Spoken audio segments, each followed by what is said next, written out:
Bonjour à tous, aujourd'hui dans The Urban, nous nous intéressons à un thème absolument central de nos expériences urbaines, la mobilité.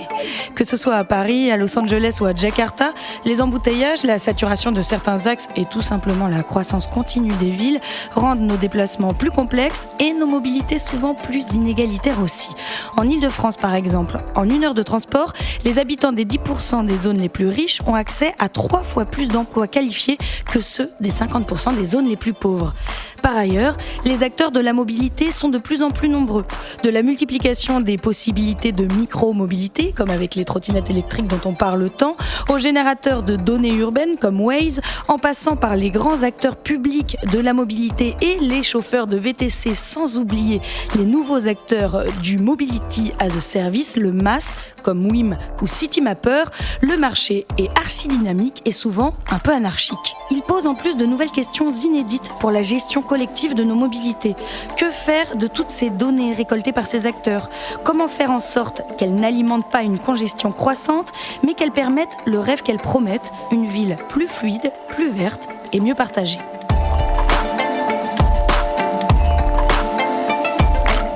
Alors pour répondre à ces épineuses questions, je suis en compagnie de Joël Hazan.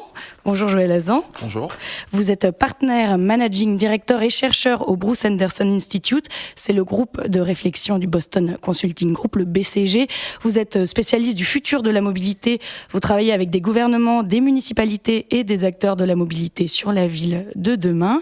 Il y a aussi Anne de Bagneux. Bonjour Anne de Bagneux. Bonjour. Vous êtes la directrice stratégie et transformation du groupe Transdev, un des leaders mondiaux de la mobilité, présent dans 20 pays, où vous accompagnez à la fois des collectivités territoriales et des entreprises dans la recherche et la mise en œuvre de solutions de mobilité. Et enfin, Sabine Desnaud, bonjour. Bonjour. Directrice exécutive R&D et innovation et RSE de Gecina. Au sein de ce grand acteur de l'immobilier, vous pensez l'innovation et la responsabilité sociale en parallèle. Gecina possède des bureaux et immeubles au cœur de la ville et une partie de votre travail consiste à inscrire ces espaces les plus vertueusement possible dans leur écosystème, ce qui implique de penser nécessairement à la mobilité de ses usagers. Alors avant de parler des problématiques qu'on a rapidement esquissées en introduction, je vous propose d'écouter ce micro-trottoir réalisé dans les rues de Paris sur ce que signifie la mobilité au quotidien pour ceux qui habitent et travaillent dans cette ville.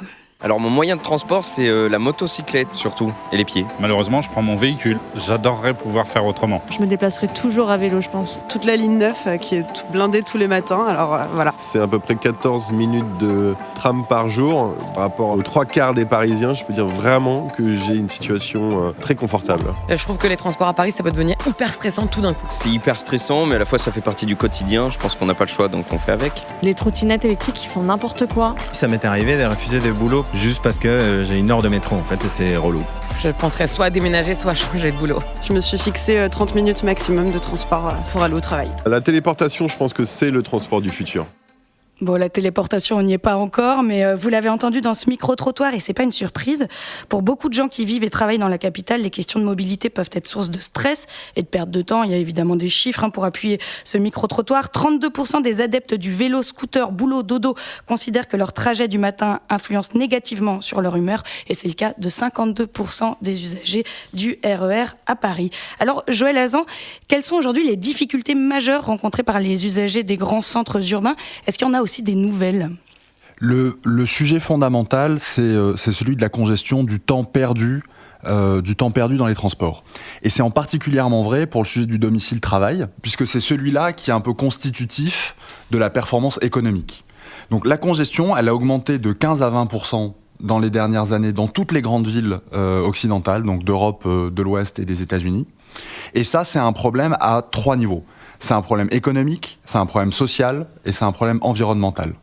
Le problème économique, c'est celui que vous décriviez, c'est la difficulté pour les personnes qui sont dans des zones enclavées en termes de transport et de mobilité d'avoir accès à l'emploi. On a entendu dans le micro-trottoir quelqu'un qui disait « j'ai refusé un travail » ou « ça m'est arrivé de refuser un travail à cause du temps de trajet pour y aller ». En Île-de-France, c'est un actif sur 3 qui a refusé un travail à cause du temps de trajet pour s'y rendre. Et c'est pire encore puisque c'est 4 jeunes sur 10 qui se sont retrouvés dans cette situation. Donc c'est en plus excluant pour ceux pour qui l'accès à l'emploi est le plus compliqué, qui sont les jeunes. Quand on le regarde de manière plus globale et qu'on compare les villes entre elles, les villes qui ont les systèmes de mobilité et de transport les plus performants, sont également les villes les plus riches, où la richesse par habitant est la plus élevée, et sont également les villes les plus équitables, c'est-à-dire celles où l'écart de revenus entre les personnes les plus riches et les personnes les plus défavorisées est le plus faible. Donc on est vraiment en train de parler d'une infrastructure complètement fondamentale, essentielle, qui est celle de nos systèmes de transport et de mobilité, qui permet de rendre les villes plus riches et les villes plus équitables. Le dernier point, c'est la performance environnementale. Aujourd'hui, on paye les conséquences d'une politique du tout-voiture qui a guidé les politiques de transport pendant des décennies. Cette politique, elle fait que le taux de détention de voitures individuelles est très élevé, l'utilisation de ces voitures est très faible, et en fait, on a une politique de transport qui est extrêmement carbonée, avec une transition vers le véhicule électrique qui reste encore majoritairement à enclencher. Anne de Bagneux, vous qui travaillez à Transdev, un des grands leaders de la mobilité, c'est quoi pour vous les enjeux actuels que vous avez identifiés ? Alors je voudrais partager 3 enjeux qui nous paraissent majeurs et sur lesquels on travaille activement. Le premier, c'est de connecter les périphéries avec les centres urbains. On parle beaucoup de l'étalement urbain, qui a conduit beaucoup d'actifs finalement à s'exiler dans les périphéries pour se loger. Malgré tout, les emplois sont restés dans les centres urbains.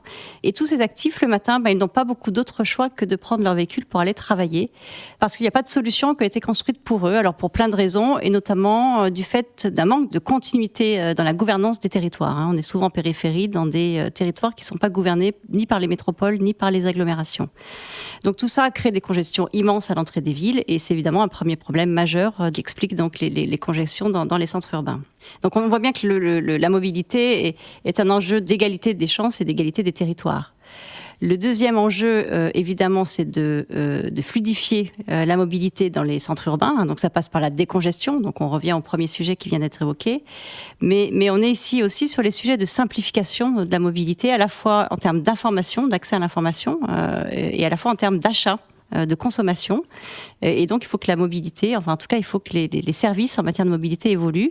Et le foisonnement de nouvelles solutions fait que la ville est devenue, quelque part, une jungle dans laquelle on a aussi à régler le sujet de la gestion des espaces. Il faut apprendre à mieux faire cohabiter toutes ces différentes solutions. Et c'est un enjeu très important en matière de fluidification de la mobilité dans les centres.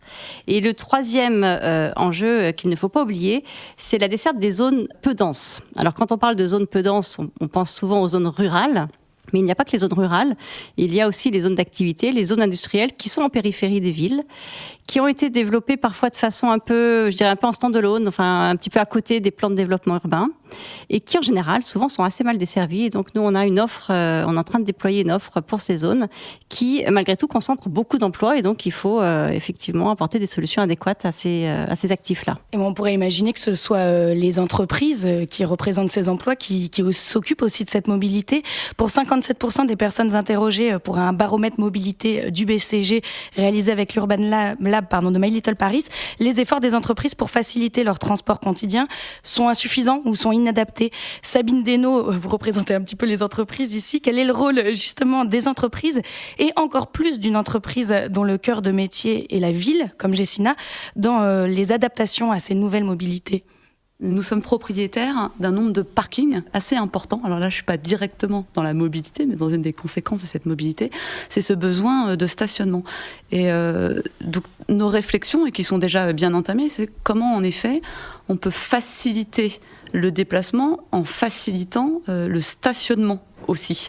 Et donc à ce titre-là, nous avons déjà ouvert une bonne partie de nos parkings. Nous avons plus de 400 parkings aujourd'hui qui sont ouverts à des acteurs extérieurs et nous allons continuer de développer cette politique-là. Mais par ailleurs, Gessina est un acteur francilien et très parisien, et derrière ça, c'est aussi faire le choix concernant les déplacements, faire le choix des transports en commun.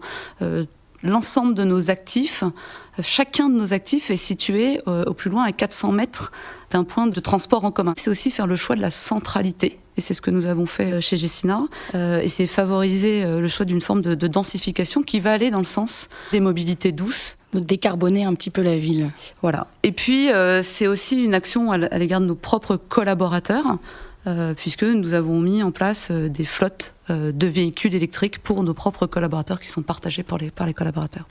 Vous parlez de la centralité, vous Anne de Bagneux, vous parlez de l'étalement urbain et c'est vrai que c'est un des grands enjeux de la mobilité qui concerne absolument toutes les métropoles. Plus les villes s'étendent, plus les déplacements s'allongent, plus les empreintes carbone sont mauvaises, vous le disiez aussi Joël Hazan. Alors il y a des vrais enjeux autour de cette centralité dont vous nous parlez Sabine. A priori on ne peut être que favorable à la réduction des temps de trajet, à la préservation des espaces naturels ou agricoles que permet une densification urbaine, mais construire toujours plus haut et plus serré dans les centres-villes, ça peut aussi rencontrer de l'hostilité de la part des riverains qui peuvent ressentir une dégradation de leur qualité de vie. Comment est-ce que vous travaillez sur ces questions à Gessina ? On le travaille de plusieurs façons, mais je pense qu'il faut avant tout envisager la centralité et cette densification comme une opportunité. Une opportunité d'avoir plus de services et des services de proximité. Une opportunité aussi d'avoir plus de services liés à des espaces partagés. Et puis surtout, pour vraiment parler de nos sujets de mobilité, ce sont des déplacements éviter en réalité. C'est bien tout l'intérêt d'être centralisé. La densification, je parlais d'espaces partagés, on a parlé tout à l'heure des parkings partagés, mais ça peut être plein d'autres choses qui sont partagées. On a eu des expériences de bibliothèques partagées dans nos résidences. Et ça permet aussi de créer du lien social. Enfin, donc on retrouve vraiment différents intérêts. Vous parliez tout à l'heure de la hauteur des immeubles. La réalité, c'est qu'on peut aussi intégrer beaucoup de végétal et on a un vrai travail qui est fait sur la biophilie, la biodiversité pour qu'on ait un vrai sentiment de bien-être dans les différents immeubles malgré la densification. On voit bien même, pardon Joël, mais même l'agriculture arrive en ville de plus en plus, c'est ce qu'on peut constater. Ce à quoi je rajouterais, Sabine, que évidemment la centralité, il faut qu'elle se fasse dans des conditions d'urbanisme et de conditions d'habitation qui sont favorables et qui sont bonnes d'un point de vue environnemental. Mais en fait, la centralité, c'est la recette contre le transport carboné et contre l'autosolisme. C'est-à-dire que l'autosolisme, on peut le dire, l'autosolisme, c'est les gens qui sont seuls dans leur voiture et qui est en fait l'immense majorité des trajets en voiture. Parce que la zone dense, donc le cœur de ville, c'est le territoire parfait d'expression du transport en commun, des mobilités douces, des vélos, etc. Sur les territoires beaucoup plus étendus, faire la guerre au transport carboné, c'est beaucoup plus cher et c'est beaucoup plus compliqué.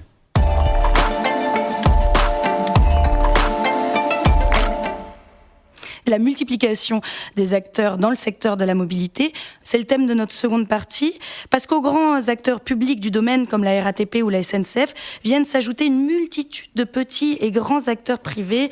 Et l'un des grands enjeux de la mobilité d'aujourd'hui et de demain, c'est de coordonner tous ces différents acteurs, vous nous l'avez dit tout à l'heure Anne de Bagneux, afin que les promesses de la ville intelligente, les promesses d'une ville plus verte, plus fluide, soient tenues. Alors je vais vous donner un petit exemple sur lequel j'aimerais que vous me donniez votre avis. En 2014, à l'occasion des JO de Rio de Janeiro, Waze a créé le programme Connected Citizens. C'est un programme qui consiste à créer des échanges de données avec la ville. En gros, Waze donne à la ville des données fournies par ses utilisateurs en temps réel. Il les anonymise en même temps. Et de son côté, la ville fournit les données plus institutionnelles.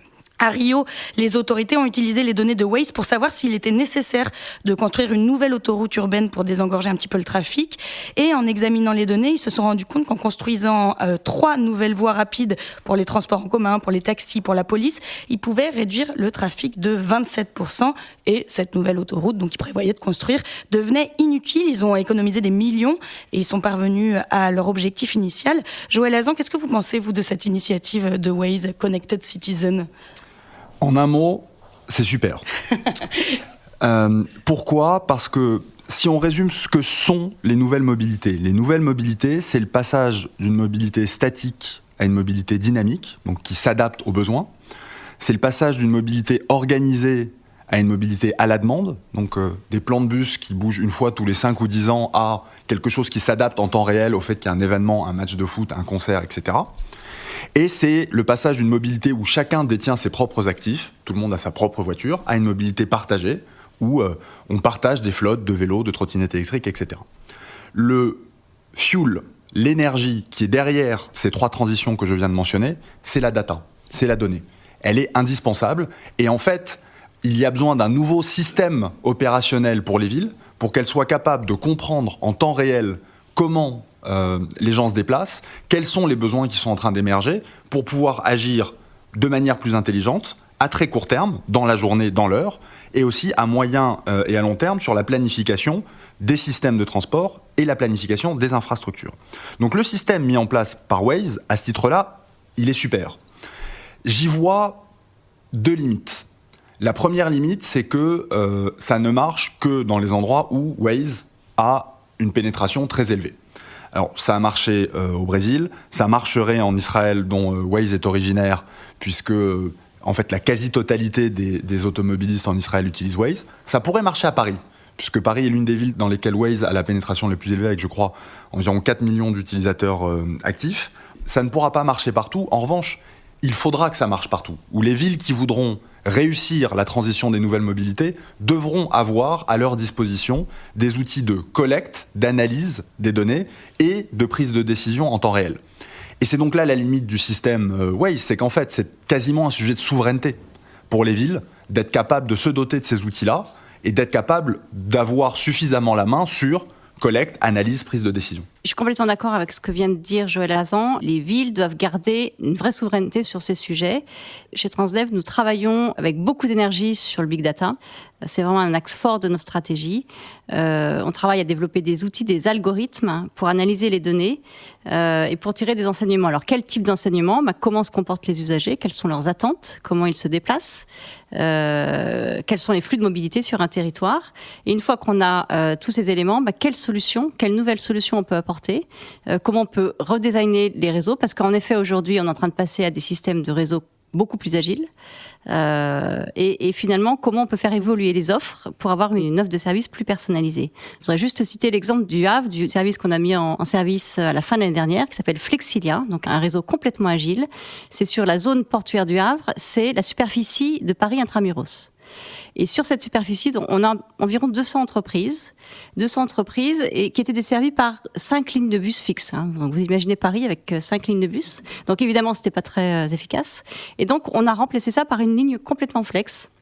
Et donc, en fait, les usagers commandent leur bus. Enfin, ils commandent pas leur bus, mais en tout cas, ils disent au bus quelle destination ils ont choisi sur la zone. Et en fonction de toutes les demandes qui sont formulées par les passagers, le bus va définir une trajectoire et donc va optimiser sa trajectoire et desservir les entreprises qui ont été identifiées par les passagers. Donc, c'est un service complètement personnalisé, complètement agile, et qui rencontre un succès incroyable évidemment parce que répond vraiment aux demandes des actifs qui travaillent sur cette zone. Donc on travaille beaucoup avec les données. Notre conviction, c'est qu'on peut aller encore plus loin quand on croise nos données avec des données qui sont disponibles en open data ou qu'on achète. Par exemple, des données de prévision météorologique. On a fait des tests en Hollande où on a fait la corrélation entre la météo et les fréquentations de nos réseaux. Et on s'est rendu compte évidemment qu'en dessous d'une certaine température, les usagers prenaient plus les transports et moins leur vélo. Et on a par exemple proposé des services en période de tempête. On a proposé par anticipation des services aux écoles de la zone pour leur mettre à disposition des bus là où les enfants d'habitude, les écoliers, utilisent leur vélo. Voilà, donc c'est un exemple très concret d'utilisation qu'on a pu faire des données qui sont à la fois des données dont on dispose et des données qui sont disponibles en open data, donc la météo. On travaille aussi avec les traces numériques qui sont laissées par nos téléphones portables.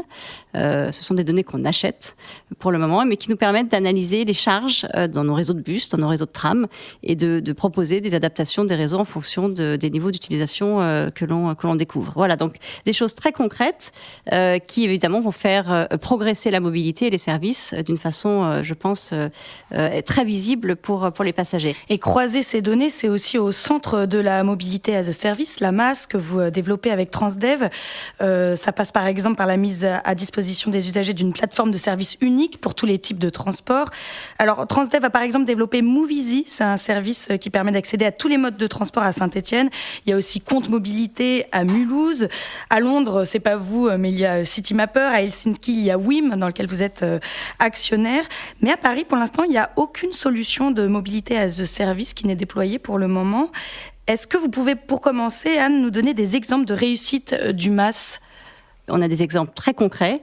Un premier exemple à Mulhouse, donc on a lancé le premier compte mobilité qui a été lancé en France. C'est un vrai MaaS, donc on peut acheter de la mobilité avec son smartphone, pas seulement du bus, du tram ou du train, mais on peut également acheter de l'autopartage, on peut aller se garer, donc on peut utiliser les parkings, on peut réserver un vélo et on reçoit une facture mensuelle. Donc on a un compte. Alors on est en démarrage, donc on a quelques milliers de clients, mais tous les mois on en a quelques milliers de plus, donc, et on suit ça de façon très précise. Et le troisième exemple intéressant, alors on n'est pas encore complètement dans le MaaS, mais c'est une première brique qui est très importante quand on travaille sur ces sujets, c'est notre projet avec l'Île-de-France Mobilité, qui s'appelle M2I, Mobilité intégrée pour l'Île-de-France. C'est un projet de très grande envergure, très innovant. On est une dizaine de partenaires industriels, donc tout ça est copiloté évidemment avec IDFM. Et l'objectif, c'est de développer un calculateur d'itinéraire multimodal, temps réel et prédictif, qui inclut tous les modes de transport, y compris les véhicules particuliers. Donc c'est un outil qui va être très puissant et donc on aura une masse d'informations impressionnantes qui vont être collectées dans cet outil. Et c'est pour moi une première étape d'un MaaS pour l'Île-de-France. Oui. Joël Hazan, votre sentiment sur la disponibilité d'un tel service à l'échelle parisienne ou métropolitaine sur l'Île-de-France ? On ne peut que l'appeler de nos voeux. En Île-de-France, qui est une des grandes agglomérations mondiales avec une très grande complexité et une très grande richesse d'offres de transport, évidemment, on attend des solutions du type les plateformes de mobility as a service, qu'elles aident à la fois à réduire la congestion, mais qu'elles aident aussi à améliorer la performance environnementale des transports, qu'elles améliorent l'accès d'un point de vue social, etc. Le risque attaché au MaaS, c'est peut-être un peu son effet de mode. Aujourd'hui, tout le monde y va de son effet, de son annonce, etc. Il y a malheureusement pas encore beaucoup de gens qui sont allés loin, non pas dans la technologie, parce que la technologie n'est pas tellement le problème en termes de mobility as a service, mais plutôt dans l'intégration de la technologie dans les besoins du quotidien et dans la politique de transport des villes. Et c'est là où, en fait, l'approche de Transdev est, à mon sens, la bonne, puisque c'est une approche qui est très partenariale avec les autorités organisatrices de transport. À l'échelle mondiale, il me semble que il y a beaucoup de tentatives qui sont intéressantes. Londres, par exemple, est un territoire où, plutôt par l'angle du privé, il se passe des choses intéressantes. Citymapper est un bon exemple. C'est le premier endroit dans le monde où Uber, le deuxième endroit dans le monde après Denver, où Uber a intégré des données de transport public dans son application. Ça aussi, c'est une direction intéressante. En revanche, l'exemple au niveau mondial qui me semble le plus abouti, c'est celui d'Helsinki que vous mentionniez avec Wim, dont Transdev est actionnaire, qui est un exemple de co-construction d'une solution entre les autorités publiques de la ville d'Helsinki et un partenaire technologique ambitieux, courageux, mais qui a réussi à donner le courage à la ville de prendre le problème en main. La prochaine étape, alors je disais pour l'instant c'est décevant, parce que les meilleures solutions qu'on a ne sont que de l'agrégation, de la concaténation d'offres de transport déjà existantes. Alors donc ça crée de la convenience, de la facilité pour les utilisateurs, mais ça ne change pas encore les règles du jeu. Ce qui changera les règles du jeu, c'est quand dans ces applications, dans ces plateformes, on sera capable d'envoyer des signaux tarifaires, des incitations, des bonus-malus qui changeront les comportements des utilisateurs, qui les inciteront à laisser tomber le transport polluant pour aller vers les modes dépolluants, qui les inciteront à ne pas tous utiliser leur transport à la même heure et qui donneront aux gens qui ont des conditions de ressources, des besoins particuliers, un meilleur accès à la mobilité qu'aujourd'hui. Ça, c'est la prochaine étape. Et cette prochaine étape, elle viendra quand le cadre réglementaire le permettra et quand les modalités de coopération entre les opérateurs privés de la mobilité et les villes auront progressé. Mais justement, parlons-en, on parlait un petit peu de gouvernance des villes. Vous, dans un des articles que vous avez publié dans le quotidien Les Échos, auquel vous participez souvent, vous dites que par effet de mode et en dépit de la présence des grands leaders mondiaux français comme Transdev ou Keolis, les collectivités ont souvent attribué quelques pilotes de projets à de nombreuses start-up qui n'ont pas toujours les financements ni les moyens de leurs ambitions. Est-ce que le nombre de ces start-up participe aussi à une dissémination des données des utilisateurs qui rend le truc plus anarchique encore ? Alors j'ai dit ça. Oui, vous avez dit ça. Et je le pense. Mais si on reprend un pas de recul, l'immense majorité de l'innovation dont on parle beaucoup, de la révolution des nouvelles mobilités qui a commencé il y a 10 ans et qui va continuer pendant encore au moins 10, l'essentiel de l'innovation, de services et de technologies, est venu des startups. Donc ne nous mentons pas non plus sur les contributions respectives. En revanche, il y a un impératif qui est celui de la consolidation, vous utilisez le mot de dissémination, c'est le contraire, de la non-dissémination des données. Puisqu'il y a énormément de valeur à avoir toute l'information centralisée au même endroit, puisque cette information centralisée est celle qui donne la vision totale, la vision systémique de ce qui se passe, et qui donne ensuite des capacités d'action intéressantes. Et ensuite, au-delà, je dirais que le nouvel enjeu, la nouvelle frontière qui n'a pas encore été franchie, c'est celui de casser le compromis entre technologie et utilité publique. Et c'est là où je pense qu'en France, on a une chance fondamentale, c'est qu'en France, on a cette culture du transport public. Et on a des entreprises de transport public, plusieurs, on a 3 leaders mondiaux, qui ont pris l'habitude de ces relations contractuelles avec les autorités publiques de transport, du dialogue sur l'utilité publique, et qui sont plutôt bien équipés, malgré tout, en termes de technologie, malgré leur longue histoire. C'est des groupes qui ont tous pris le virage et ont tous fait l'effort de se développer technologiquement. Donc je pense qu'on a une chance, non seulement pour la France, mais on a aussi une chance pour l'export, puisque c'est un métier dans lequel on a toujours excellé, ça fait des décennies qu'on y excelle, chez nous et à l'export, et normalement, on devrait réussir à faire ça. La condition, c'est qu'il faut que la commande publique française le permette et le facilite. Vous vouliez dire quelque chose, Juste quelque chose avant, oui, pour rebondir sur les propos, notamment les propos de Joël Hazan sur la gouvernance du MaaS, parce que c'est un sujet très important. Parce que les plateformes MaaS, finalement, vont être des plateformes qui vont permettre de collecter un nombre très important de données de la part de l'ensemble des opérateurs. Donc évidemment, la gouvernance de tout ça est fondamentale. Et ce qui se joue aujourd'hui avec la LOM, c'est bien en partie ça, c'est comment on va partager ces données et comment on va pouvoir les utiliser. Et nous, notre conviction, c'est que les collectivités doivent garder la gouvernance du MaaS pour garder la capacité de piloter leur territoire et leur politique publique. C'est vraiment très important. On voit bien que la politique de mobilité, c'est une façon de concrétiser une politique sociale, on l'a vu, une politique environnementale et aussi des objectifs en matière de développement. Et on sait que le MaaS, in fine, ça va être la possibilité de, et Joël Hazan l'a dit, de créer des packages, d'assembler différents types de mobilité, de définir des forfaits. Et donc, la question se pose de qui va définir cette tarification, qui va définir ce qu'on met dans les packages, quel mode on va privilégier. Effectivement, si les collectivités n'ont pas la main, elles ne pourront pas concrétiser et mettre en œuvre leur politique de mobilité. Donc, c'est vraiment un point très important pour nous. Et en tout cas, on travaille dans cet esprit et tout ce qu'on fait, notamment ce que j'ai exposé tout à l'heure, se fait dans l'esprit d'être au service des collectivités, de leur politique publique et évidemment, in fine, des usagers des transports. On comprend bien que la gouvernance de toutes ces données, c'est vraiment le point nodal de cette question. Avec la multiplication de ces données numériques, se pose aussi la question de l'impact écologique, puisqu'on essaie d'avoir une ville plus verte, mais quand on multiplie les données, le cloud grossit, et le cloud aujourd'hui, il consomme autant d'énergie que l'aviation civile, c'est-à-dire beaucoup. Sabine Desnaux, en tant que responsable RSE d'une grande entreprise, c'est quoi votre vision de la gestion de toutes ces données ? La donnée et le pilotage de la donnée peut nous permettre, par exemple, d'aller au plus juste sur l'énergie. Alors je m'explique. Nos bâtiments ont vocation à devenir, ils le sont déjà pour un certain nombre d'entre eux, des bâtiments producteurs d'énergie. Donc ce qui veut dire que demain, nous aurons un parc qui sera producteur d'énergie. Dès aujourd'hui, les véhicules sont électriques et ont besoin de se fournir en énergie. Donc nous sommes en train de mettre en place ou de réfléchir à des systèmes qui permettent de produire de l'énergie dans les bâtiments, de stocker l'énergie dans les bâtiments, d'alimenter les véhicules. Et inversement, l'innovation fait qu'aujourd'hui, il y a déjà un certain nombre de preuves de concept sur le sujet qui montrent que les véhicules électriques peuvent aussi être considérés non pas uniquement comme des objets de mobilité, mais également comme des batteries mobiles qui pourront, quand c'est nécessaire, venir alimenter nos bâtiments en énergie. Et donc là, on est dans la gestion, ce que j'appelle au plus juste de la donnée, pour gérer au mieux notre mobilité. Et derrière, la donnée va nous aider à gérer des micro-contrats finalement de vente et d'achat d'énergie entre des producteurs finalement locaux d'énergie, des consommateurs locaux d'énergie. Et donc on va avoir des systèmes de blockchain, etc., qui vont nous permettre de gérer tout ça. Donc là, la donnée devient aussi une opportunité.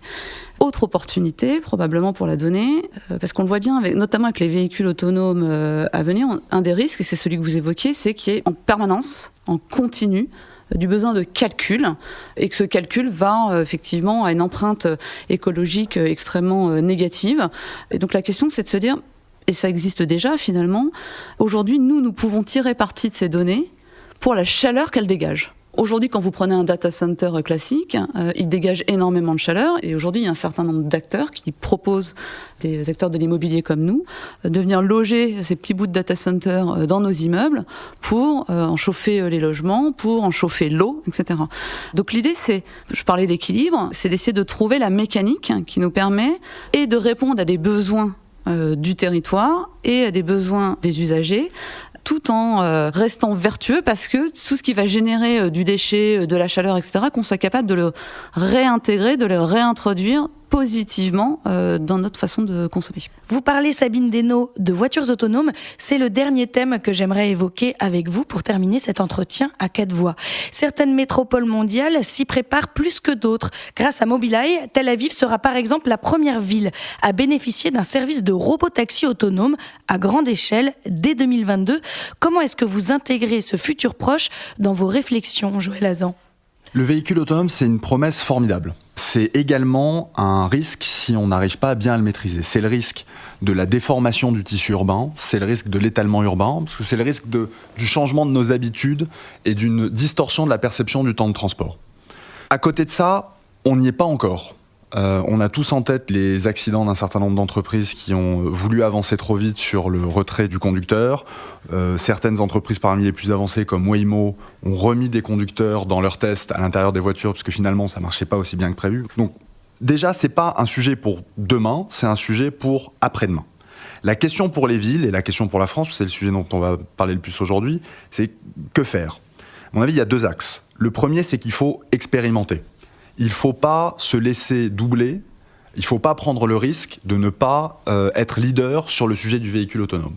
Donc effectivement, l'initiative à Tel Aviv avec Mobileye est très ambitieuse et elle relève d'un très bon partenariat entre les autorités publiques israéliennes, à la fois au niveau du gouvernement et au niveau de la ville, et ce champion national Mobileye qu'elles ont déjà beaucoup aidé dans le passé à développer. Donc on a besoin d'avoir une politique industrielle du même niveau d'ambition sur le véhicule autonome. En revanche, il ne faut surtout pas qu'on attende le véhicule autonome pour faire des choses. On a déjà énormément d'innovations dont on n'a pas encore tiré tout le potentiel du point de vue de l'utilité publique des transports et de la mobilité. Et donc la priorité, ça reste ça. Ça reste prendre tout ce qu'on a déjà à disposition et en tirer le meilleur. Anne Debagneux, vous commencez, vous, avec Transdev depuis un bout de temps, à expérimenter justement ce que disait Joël Hazan. Très certainement. Pour Transdev, le véhicule autonome n'est pas un fantasme technologique ni une lubie de ceux qui voudraient passer plus de temps dans leur voiture à faire autre chose que conduire. C'est effectivement une belle promesse, et notamment pour les territoires qui ont des enjeux de premier et dernier kilomètre, souvent donc les zones peu denses dont on parlait tout à l'heure, et qui ont aussi de plus en plus de problèmes à recruter des conducteurs, parce qu'il faut savoir qu'on a dans notre métier des difficultés de recrutement. Donc c'est une belle promesse et on y travaille assez activement depuis 3 ans. D'ailleurs, on a une belle expérimentation à Rouen. Et on est en train de lancer une expérimentation à Saclay. On a une conviction, c'est que cette mobilité autonome sera en premier lieu accessible pour des flottes qui vont proposer des services partagés sous pilotage des collectivités locales sur des voies éventuellement ouvertes, mais sur des itinéraires fixes. C'est ce que nous expérimentons à Rouen. Et d'ailleurs, nous avons demandé l'autorisation d'exploitation commerciale, donc ce serait une première et on attend ça avec impatience. Donc, c'est peut-être pas pour demain, mais sans doute pour après-demain. En tout cas, on est prêt. On travaille beaucoup sur la plateforme de supervision, en fait. C'est ça qu'on développe, une plateforme de supervision pour apporter une couche de sécurité complémentaire, puisqu'il y a déjà de la sécurité embarquée dans les véhicules autonomes, évidemment. Donc, on travaille à apporter de la redondance, en fait, sur la sécurité. Et on travaille aussi sur l'expérience passager, parce qu'évidemment, les passagers qui vont se retrouver tout seuls, sans présence humaine, on a besoin de les rassurer. Donc, on travaille aussi sur ces sujets. Donc, beaucoup d'énergie, beaucoup de moyens qui sont déployés chez Transdev. Et comme le disait Joël Hazan, il ne faut pas attendre les véhicules autonomes. Et donc, en termes d'usage, on travaille activement sur le transport à la demande, qui nous permet, notamment en matière de premier kilomètre, de dernier kilomètre, de valider les usages qui demain seront possibles en véhicule autonome. Et aujourd'hui, on utilise des véhicules traditionnels. Merci à tous les 3 d'avoir participé à cette discussion autour de l'extension du domaine de la mobilité. Merci Joël Hazan, merci Anne Debagneux, merci Sabine Desnaux. Des réflexions indispensables à poursuivre si on veut des vies plus fonctionnelles, plus justes, plus fluides et tout simplement plus agréables. Pour ceux qui veulent aller plus loin et alimenter leurs réflexions, je vous invite à écouter le reste des podcasts The Urban qui sont en français et en anglais.